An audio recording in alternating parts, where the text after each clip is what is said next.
Mohon izin share screen.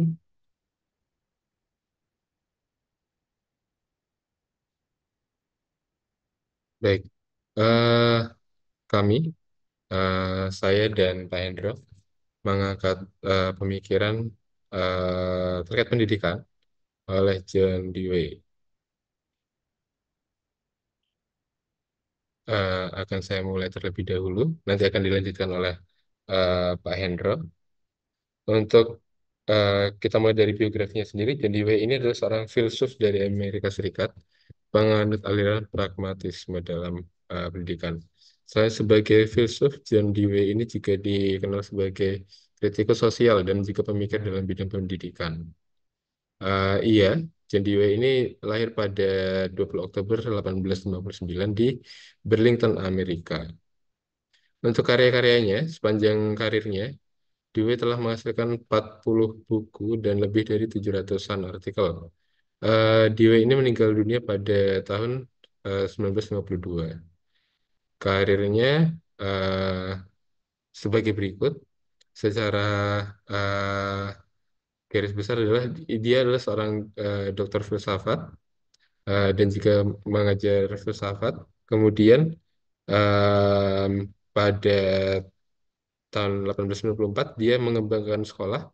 Sekolah ini adalah sekolah apa ya? Sekolah uji cobanya dia, labornya dia yaitu di Dewey School. Dan karir terakhirnya itu adalah sebagai seorang dosen di Universitas Columbia, New York. Nah, untuk karya tulisnya ini, Dewey kembali lagi lebih banyak didominasi oleh demokrasi dan juga pendidikan. Terkait psikologi and outlines of critical theory of ethics, pedagogi, discourse in the society, yang banyak mengarah pada bagaimana sosial kehidupan masyarakat dan juga pendidikan. eh Hingga dari karya-karya ini terdapat pokok pemikiran yang dimunculkan oleh Dewey, yaitu seluruh pemikiran Dewey tidak terlepas dari unsur pendidikan. Nah, untuk pemikiran John Dewey dalam aspek pemikiran pendidikan, John Dewey ini memandang pendidikan sebagai suatu proses pembentukan kemampuan dasar yang fundamental, baik menyangkut tentang pemikiran, intelektual, maupun daya perasaan atau emosional, menuju ke arah tabiat manusia dan manusia biasa. Berangkat dari itu, maka filsafat pendidikan dapat juga diartikan sebagai teori umum pendidikan menurut Dewey. Pendidikan sebagai eh, sebuah penataan ulang atau rekonstruksi aneka pengalaman dan peristiwa yang dialami dalam kehidupan individu sehingga segala sesuatu baru terjadi lebih terarah dan juga lebih bermakna. Nah, pemikiran ketiga adalah pendidikan seseorang itu terdiri dari segala sesuatu yang dia lakukan, mulai dari lahir sampai dengan dia eh, sampai akhir hidupnya. Kata kuncinya adalah seseorang berbuat atau mengerjakan sesuatu. Seseorang belajar dengan cara melakukan sehingga pendidikan dapat terjadi baik di dalam perpustakaan, tempat bermain, perjalanan ataupun di rumah. Jadi dari sini dapat dilihat salah satu pemikiran John Dewey dalam pendidikan adalah pendidikan melalui pengalaman atau sekarang lebih dikenal dengan learning by doing, di mana melalui apa yang telah dilakukan oleh manusia dari lahir hingga akhir hidupnya itu adalah suatu proses pendidikan, suatu proses pembelajaran. Pemaknaan pengalaman itu menjadi satu cara untuk mendapatkan pendidikan, mengembangkan potensi dalam diri juga.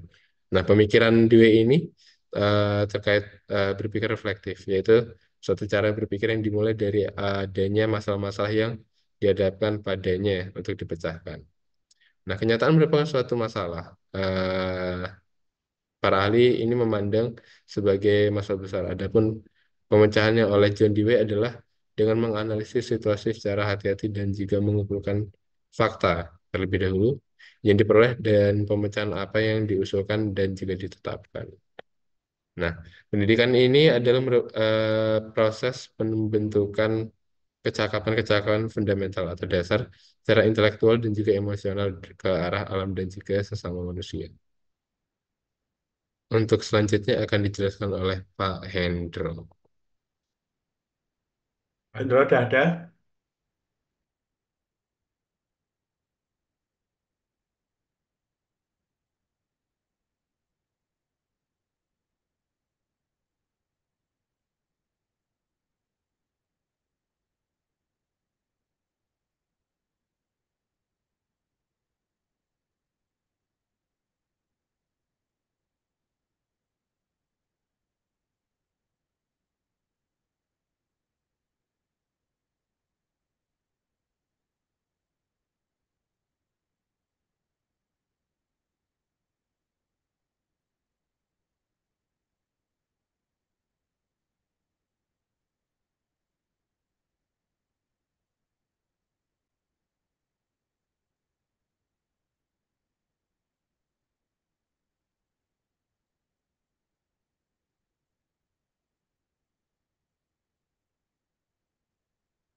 Ya, terima kasih gagasan John Dwi. Nanti kita akan eh, diskusikan. Ini Pak Indro, catatan saya.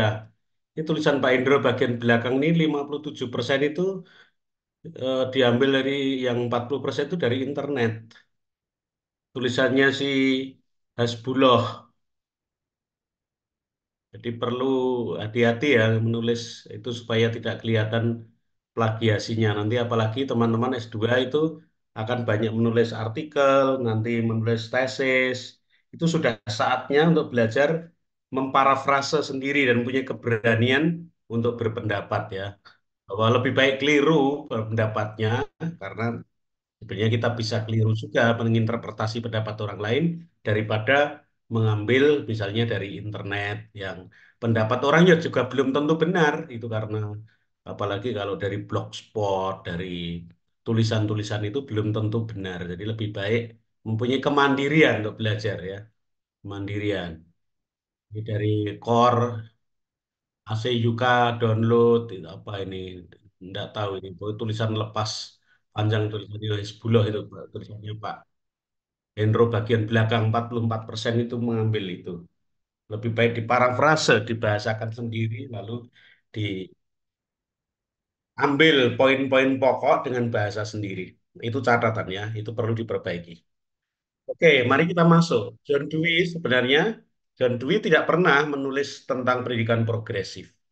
Tapi orang lain yang menginterpretasi, ada banyak tokoh yang menginterpretasi pendidikan John Dewey itu sebagai pendidikan progresif. Padahal dia sendiri nggak pernah berbicara pendidikan progresif. Dia itu berbicara tentang bahwa pendidikan itu mesti berbasis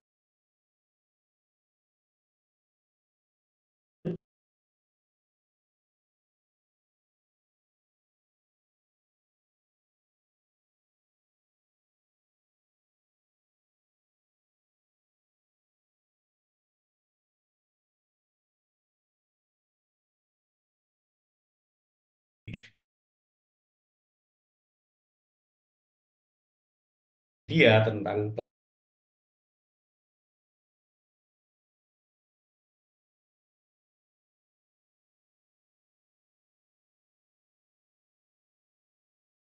pengalaman. Apakah di situ John Dewey menekankan juga pengalaman religius yang menjadi inti kehidupan masyarakat sebagian besar masyarakat dunia,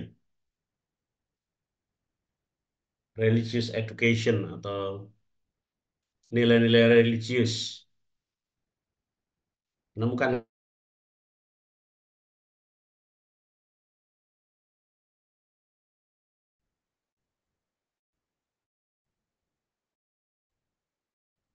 kebinekaan nilai-nilai religius tidak masuk dalam radar John Dewey karena obsesinya pada demokratisasi. Jadi lebih banyak berbicara tentang obsesi pada waktu itu sampai saat ini ya, kritik terhadap demokrasi yang tidak berbasis pada nilai, tiga nilai itu ya.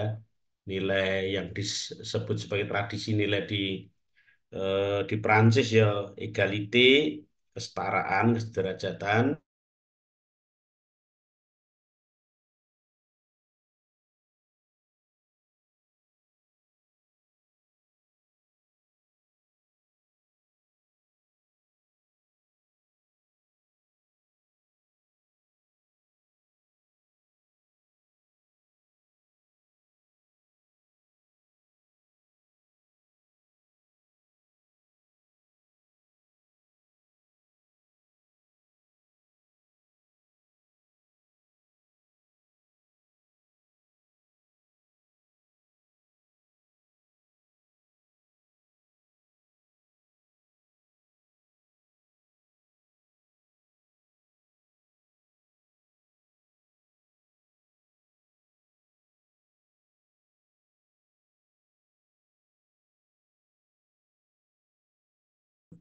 yang bisa dipertanggungjawabkan.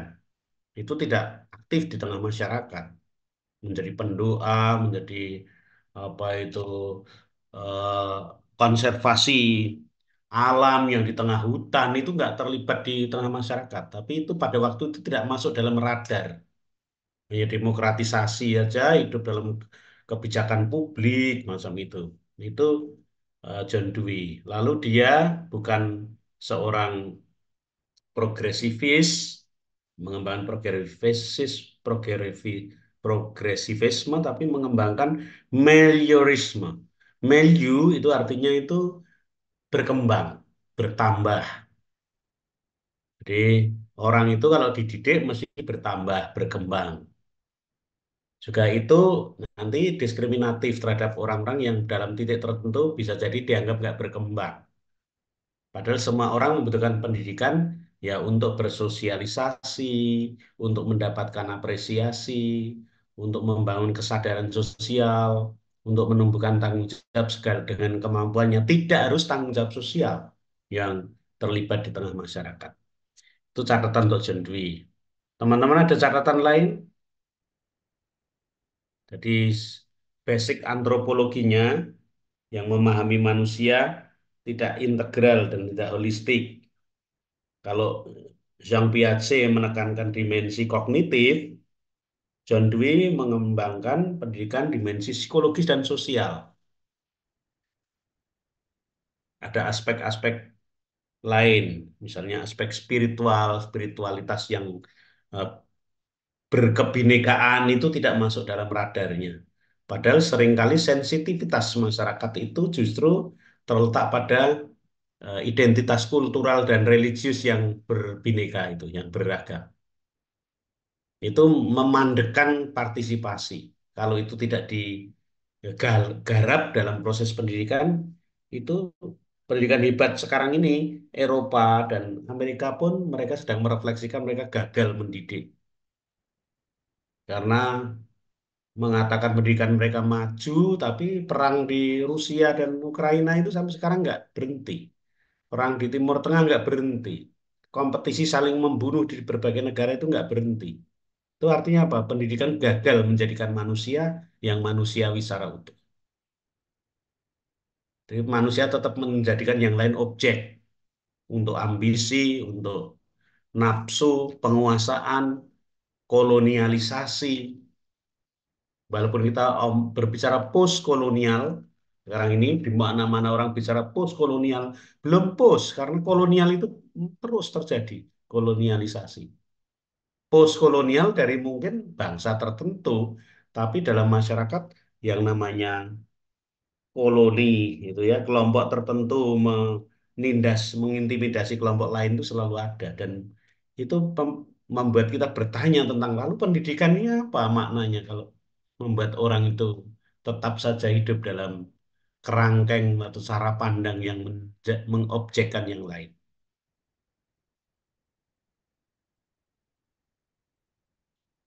Ada yang mau menambahkan? Silakan.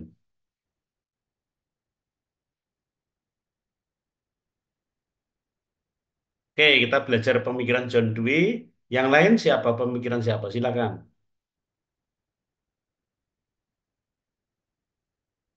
Izin share screen, Romo. Silakan.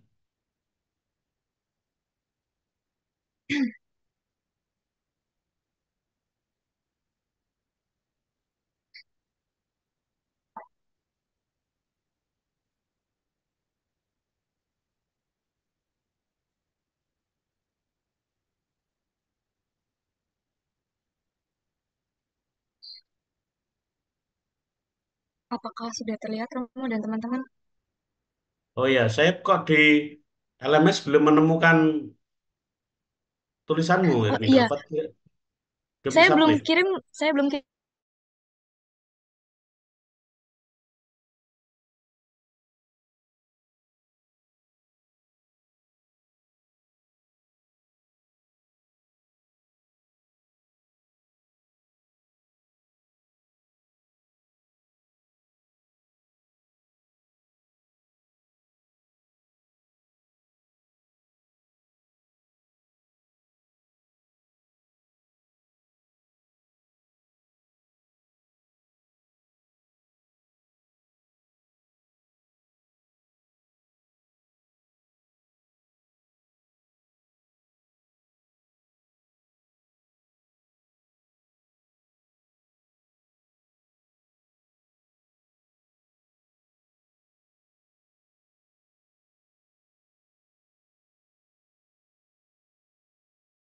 pengertian dari kompetensi guru menurut Yohana dan Amini 2019 dalam Undang-Undang Nomor 14 Tahun 2005, yaitu kom- guru dan dosen, kompetensi yang harus dimiliki oleh seorang guru adalah kompetensi pedagogik, kompetensi kepribadian, kompetensi sosial, dan kompetensi profesional.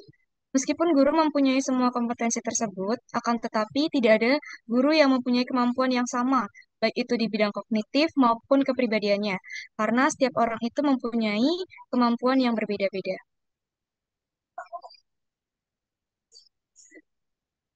Kemudian ada kompetensi kepribadian menurut Nur Fuadi pada tahun 2023 mengatakan bahwa kompetensi kepribadian guru merupakan kemampuan dalam menunjukkan sikap yang tercermin melalui perilaku baik dan terpuji, sehingga menumbuhkan rasa percaya diri dan menjadi teladan bagi para siswa. Guru perlu memiliki kompetensi kepribadian yang cukup agar dapat menyeimbangkan perannya sebagai individu dengan profesinya sebagai sosok yang dihormati dan juga diteladani.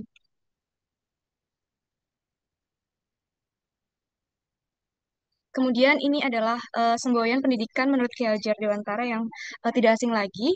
Yang ada tiga. Yang pertama itu adalah Ingarsa Sung Telada, yaitu seorang guru hendaknya di depan memberikan tauladan atau contoh bagi anak didiknya. Kemudian yang kedua itu adalah Ing Madya Mangun Karsa, seorang guru di tengah-tengah membangkitkan semangat atau ide kepada para muridnya. Dan yang terakhir itu adalah Tuturi Handayani, seorang guru dari belakang memberikan kebebasan kepada individu yang dipimpin untuk bertindak secara mandiri, namun tetap memberikan dukungan dan juga dorongan ketika diperlukan. Nah, ini adalah contoh dari peran guru menurut Ki Hajar Dewantara. Yang semboyan yang pertama yaitu guru sebagai teladan atau Ingarsa Sung Tulada. Contohnya, itu saat mengajar di kelas, Bu Ani selalu datang tepat waktu dan menyiapkan materi dengan matang. Ketika memberikan ujian, ia menekankan pentingnya kejujuran dan mencontohkan dengan tidak pernah berkompromi terhadap kecurangan. Siswa-siswa melihat Bu Ani sebagai sosok yang selalu menerapkan nilai-nilai moral yang tinggi, sehingga mereka pun terinspirasi untuk bersikap jujur dalam keseharian, baik di sekolah maupun di luar. Nah, contoh tersebut ini saat mengajar di kelas, Bu Ani selalu datang tepat waktu dan menyiapkan materi dengan matang. Itu dapat menjadi suatu teladan bagi anak-anaknya. Lalu ada peran guru menurut Ki Hajar yang kedua itu terkait dengan semboyan Ing Madya Mangun Karsa atau guru sebagai motivator. Contohnya itu dalam proses belajar pengajaran, guru itu tidak hanya menjadi pusat perhatian tetapi juga sering duduk bersama siswa saat diskusi. Nah, ketika siswa terlihat kurang termotivasi atau ragu-ragu dalam mengerjakan tugas, Pak Dedi sebagai guru akan memberikan dorongan atau semangat. Misalnya, ketika seorang siswa merasa takut dan gagal dalam mengikuti perlombaan, Pak Dedi itu menguatkan mereka dengan berkata, kalian bisa, gagal tidak masalah, yang penting adalah kalian sudah berani mencoba dan mau belajar dari pengalaman itu. Di sini terlihat bahwa guru itu sebagai motivasi bagi peserta didiknya. Kemudian peran guru menurut Ki Hajar Dewantara yang ketiga itu adalah Tuturi Handayani, guru sebagai pembimbing yang mendukung. Nah, contohnya itu dalam setiap pelajaran, Bu Siti memberikan tugas proyek kelompok dan membiarkan siswa berkolaborasi untuk menyelesaikan masalah. Dia tidak memimpin secara langsung, tetapi selalu ada di belakang untuk memberikan dukungan jika diperlukan. Nah, misalnya ketika siswa menghadapi kesulitan dalam proyek, Bu Siti tidak langsung memberi jawaban, melainkan mendorongkan mereka untuk mencari solusi sendiri sambil memberi panduan yang halus. Pendekatan ini membuat siswa dapat belajar untuk bertanggung jawab dan lebih mandiri lagi. Selanjutnya ada kompetensi kepribadian guru menurut Ki Hajar Dewantara. Ini dikutip dari artikel menurut Sugianto DKK pada tahun 2023. Yang pertama itu adalah kepribadian individu guru, di mana kepribadian individu guru ini merujuk pada karakteristik personal yang dimiliki oleh guru sebagai individu, yang mencangkup aspek kepribadian seperti integritas, kejujuran, tanggung jawab, disiplin, dan juga komitmen. Sebagai individu, guru harus menunjukkan sikap yang positif dan etis, karena perilaku pribadi guru itu biasanya seringkali menjadi contoh bagi peserta didiknya. Guru yang memiliki kepribadian yang kuat dan baik mampu menciptakan lingkungan yang kondusif dan penuh rasa hormat. Lalu yang kedua itu adalah kepribadian guru terhadap peserta didik. Kepribadian guru terhadap peserta didik ini mencangkup sikap dan juga interaksi guru dalam hubungannya bersama dengan peserta didiknya. Guru itu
Nah, berdasarkan pemaparan dari yang sudah saya paparkan tadi, Ki Hajar Dewantara itu menekankan bahwa kompetisi guru itu harus mencakup aspek-aspek yang pertama itu teladan atau moral dan etika bagi peserta didiknya. Yang kedua itu guru itu sebagai pembimbing dan juga motivator bagi peserta didiknya untuk terus berkembang. Dan yang ketiga itu guru selalu memberikan dukungan dan juga pembinaan kemandirian kepada para peserta didiknya.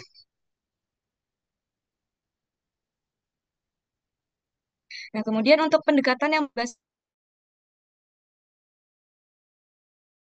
tetapi juga upaya untuk membentuk manusia yang utuh, baik dalam aspek intelektual, emosional, sosial, dan spiritualnya.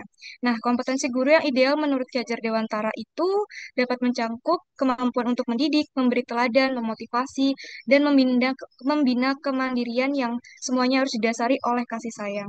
Nah, guru itu perlu memiliki rasa empati dan rasa kemanusiaan dalam mendidik siswa, memperlakukan siswa itu secara hormat dan memahami kebutuhan masing-masing peserta didiknya serta potensi setiap anak secara individual. Sekian yang dapat saya paparkan, Romo dan teman-teman. Terima kasih. Oke, terima kasih. Mungkin ada tanggapan.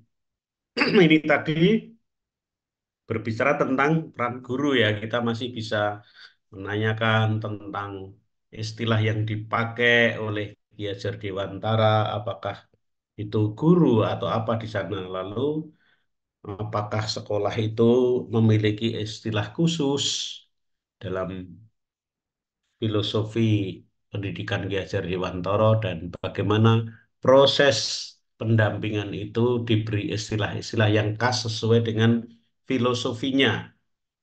Silakan teman-teman menanggapi.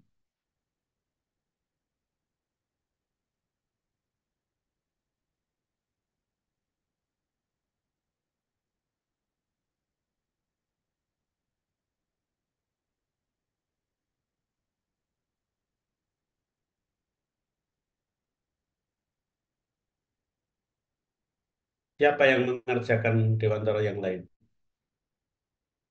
Temanmu, tandemmu siapa, Ermin? Hanya saya dengan Eta, Romo, ya, untuk Dewantara ini. Hmm.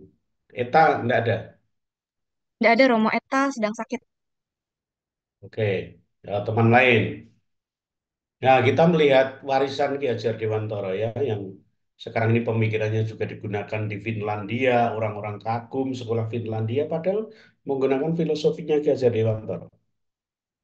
Nah, pertanyaannya, kalau di Indonesia ini, apa warisan Ki Hajar Dewantara? Dan warisan itu memiliki filosofi seperti apa?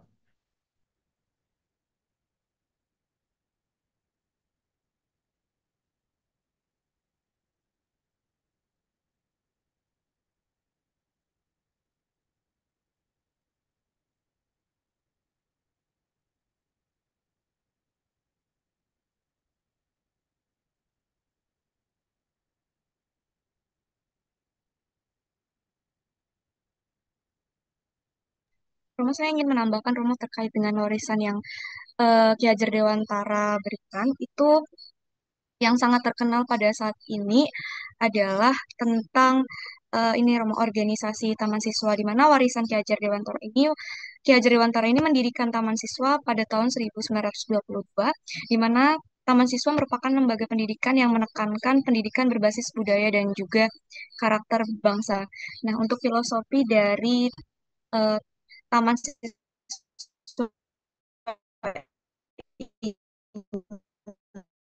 ini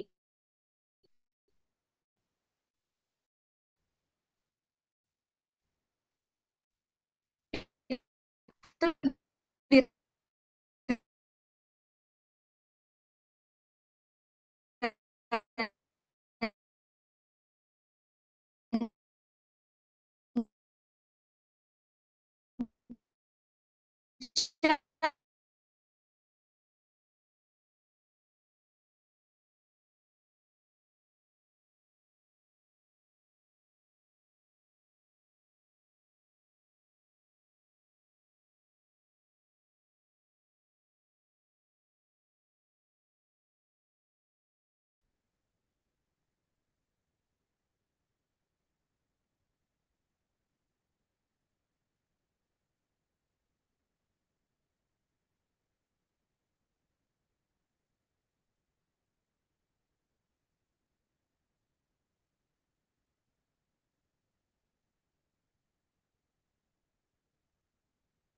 Taman siswa.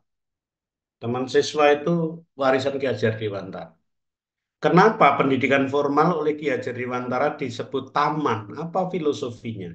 Dan apa kaitannya dengan pandangan tentang anak-anak Indonesia sehingga pendidikan disebut taman?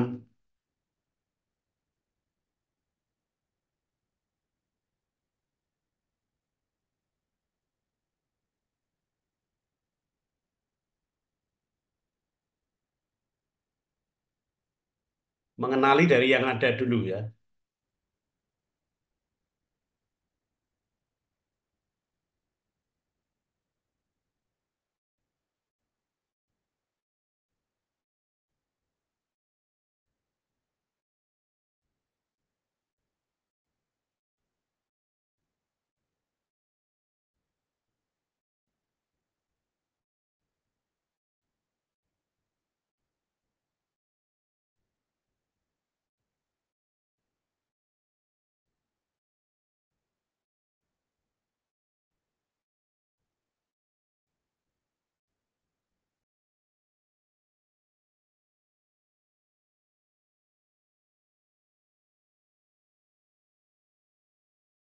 Itu kenapa disebut taman?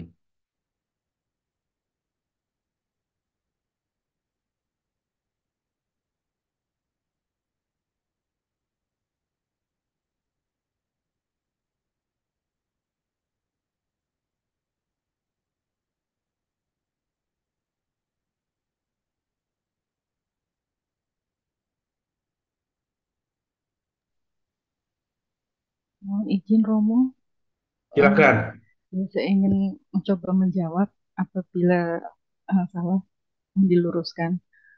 Untuk filosofi taman sendiri, taman siswa, taman itu mungkin filosofinya seperti kayak ruangan atau tempat yang diperuntukkan untuk seorang siswa, di mana siswa tersebut eh, akan mendapatkan lingkungan yang menyenangkan, lalu dengan apa namanya pertumbuhan tadi yang holistik, beberapa aspek tersebut mulai dari kognitifnya, sosial, emosional, bahasanya lalu serta yang lain-lain, serta di tempat itu pun anak-anak memiliki kemandirian dan kreativitas yang didampingi oleh para guru tentunya sebagai fasilitator yang ingin membentuk anak-anak tersebut menjadi seorang individu yang berkarakter dan memiliki individu yang mm, bermoral serta memiliki kecerdasan yang tingkat tinggi. Eh, Wisata mahasiswa itu seperti ruangan yang membantu anak untuk proses belajar seperti itu, Romo. Mungkin seperti itu. Taman itu pernah teman-teman pernah dolan ke taman belum? Sudah, Romo, taman bermain, Apa itu taman itu? tempat seperti rekreasi gitu, Romo. Untuk anak-anak bermain, bersenda guru, tempat yang menyenangkan buat Isinya apa taman itu biasanya? kalau yang saya ketahui, taman itu ya ada tanaman-tanaman, lalu tempat bermain anak-anak, lalu ada tempat duduk yang akan disinggahi para pengunjung, mungkin seperti itu. Setiap rumah kan ada taman, tapi sini apa taman itu? Nggak usah jauh-jauh. Sebagian besar rumah di kota kan ada tamannya.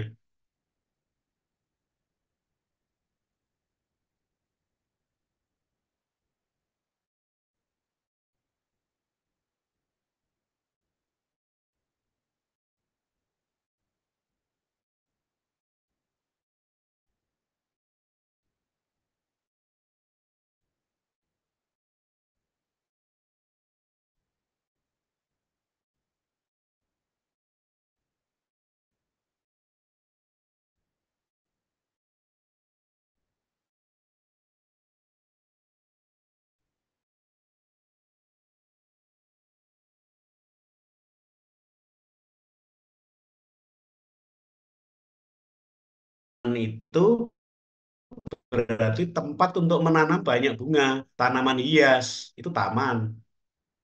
Kalau kebun itu tanaman produksi, sawah, kebun,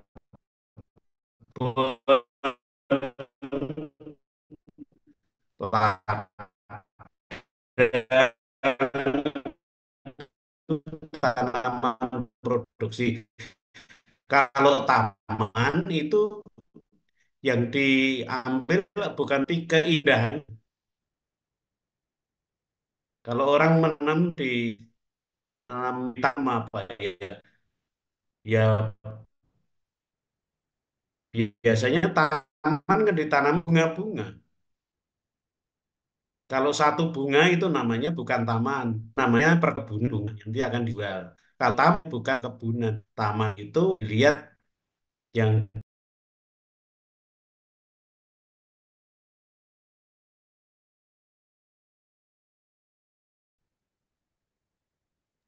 Gambarannya itu bunga Romo yang beraneka ragam gitu.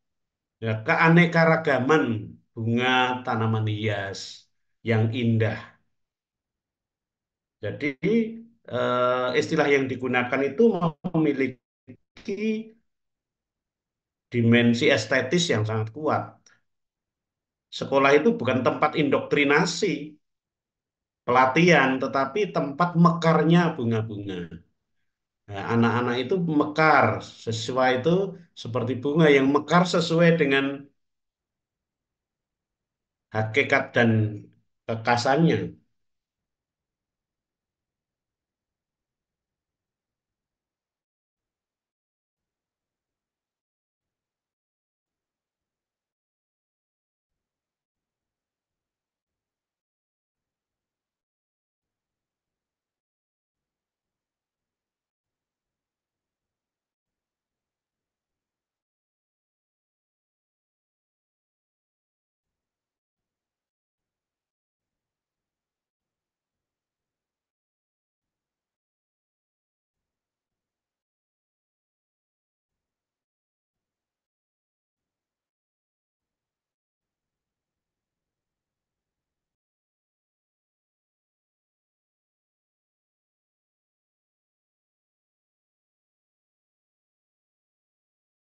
Bahasa Jawa ya. Itu ada kedekatan suasana informal selain ada sekolah itu formal, tapi ada kedekatan suasana informal yang hangat, yang afektif. Sehingga anak-anak ini bagaikan bunga yang bisa mekar secara optimal. Oleh karena itu pertumbuhannya perlu di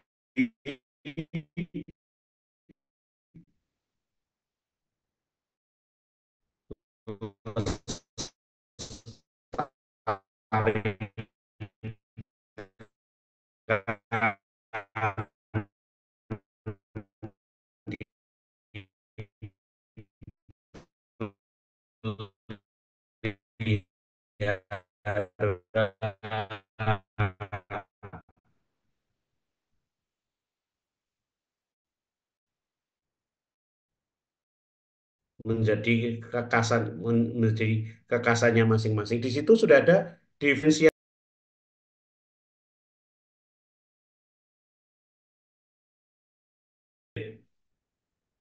keanekaragaman siswa. Maka Ki Hajar Dewantara tidak menggunakan kata-kata yang sangat mengobjekkan murid. Misalnya peserta didik itu wah, kasar sekali itu kalau diletakkan dalam memahami manusia. Kalau sekedar peserta, siapa yang memiliki sekolah kalau itu hanya peserta? Yang memiliki taman itu ya si pemilik taman itu ya sang pencipta, dan keindahan taman sekaligus si pemelihara taman itu sama-sama memperindah dan sama-sama menjaga tanaman satu dengan yang lain itu saling menyuburkan, memberi keindahan, menjaga. Maka bukan sekedar peserta, tapi ini siswa, murid yang bertumbuh bersama, memberi keindahan. Jadi tidak dijadikan objek oleh gurunya, tetapi guru itu melayani pertumbuhan siswa. Karena sekolah adalah taman yang indah itu. Guru masuk di sekolah bersama murid itu bahagia, indah, senang. Karena apa? Masuk dalam taman. Dan masing-masing itu mempresentasikan atau dalam arti tertentu taman sebagai tempat selebrasi untuk saling mempresentasikan, menghadirkan seperti festival di situ, festival bunga yang indah taman itu. Jadi nggak ada persaingan. Bagaimana mungkin bunga melati dengan bunga matahari harus bersaing? Yang disaingkan apanya? Masing-masing punya keindahannya tapi bentuknya berbeda. Maka tidak ada sekolah taman itu mestinya yang membuat ranking.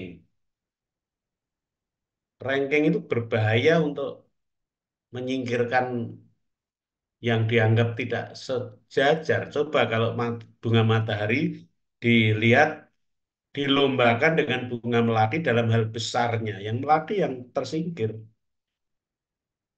Itu cara pandang ya, filosofi. Ki Hajar Dewantara itu maka melihat kultur kebinekaan. Anak-anak itu bineka dalam hal latar belakang, kemampuan, tetapi anak-anak itu hidup dalam budaya. Perlu sekolah itu yang paling utama bagi Ki Hajar Dewantara adalah mengasah kehalusan budi, budi pekerti. Maka lewat seni, lewat suasana kekeluargaan, lewat suasana yang menumbuhkan. Itu, maka pertanyaan tadi tentang gambaran anak seperti apa. Mari nanti minggu depan masih kita lanjut. Mengapa sekolah disebut taman tadi ya, supaya sekolah itu menjadi tempat yang indah bagi pertumbuhan, bagi mekarnya setiap siswa. Maka taman siswa. Bagaimana Ki Hajar Dewantara memahami manusia Indonesia? Indonesia itu, Indonesia ini bagaikan taman raksasa yang isinya adalah beraneka warna bunga-bunga indah. Lalu apa kaitan taman dengan pengembangan manusia Indonesia? Ya berarti merawat taman itu merawat karena keanekaragaman, merawat keindahan, menumbuhkan, memekarkan, menjaga kebinekaannya, tetapi dalam satu yang disebut taman. Kalau sendiri-sendiri pot nanti, bukan taman lagi. Nah, pertanyaan juga nanti bagaimana peran asuh, pola asuh Ki Hajar Dewantara. Dijelaskan apa yang disebut momong, among, ngemong. Momong, among, ngemong. Lalu ada istilah lain karena orang Jawa, kulturnya Jawa menggunakan itu. Tetep, mantep, antep. Tetep, mantep, antep.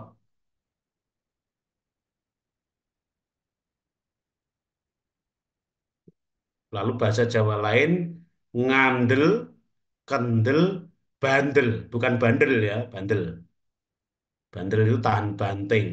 Itu memiliki spiritual quotient, kecerdasan spiritual, kecerdasan tahan uji.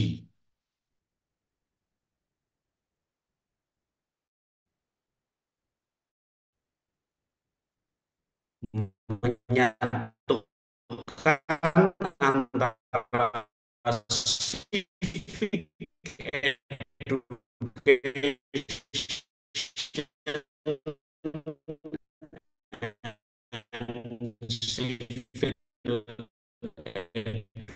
education, pendidikan kewargaan dan pendidikan masyarakat. Tadi tentang soal asih, asah, asuh. Kenapa itu asih, asah, asuh? Dan mengenal metode 3N, niteni, niroke, nambah.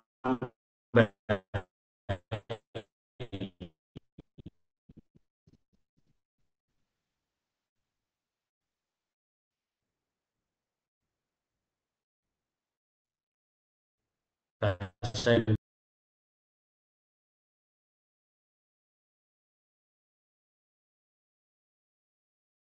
minggu depan sudah masuk. Lalu di minggu depan juga ada yang mengerjakan, siapa yang belum presentasi? Saya Romo, belum presentasi. Saya dan Melani. Itu apa? Pemikiran siapa? Pemikiran Paulo Freire sama Nana Sujana. Oke, Paulo Freire. Nanti masih ada pemikiran Triarkara, pemikiran Mangun Wijaya, Tilaar. Siapa yang ngerjakan Tilaar itu? Tilaar, pendidikan multikultural. Nanti kita akan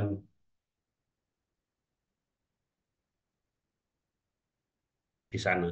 Oke, teman-teman, sampai jumpa besok hari Rabu yang akan datang. Semoga kita bisa presentasi dan saling belajar.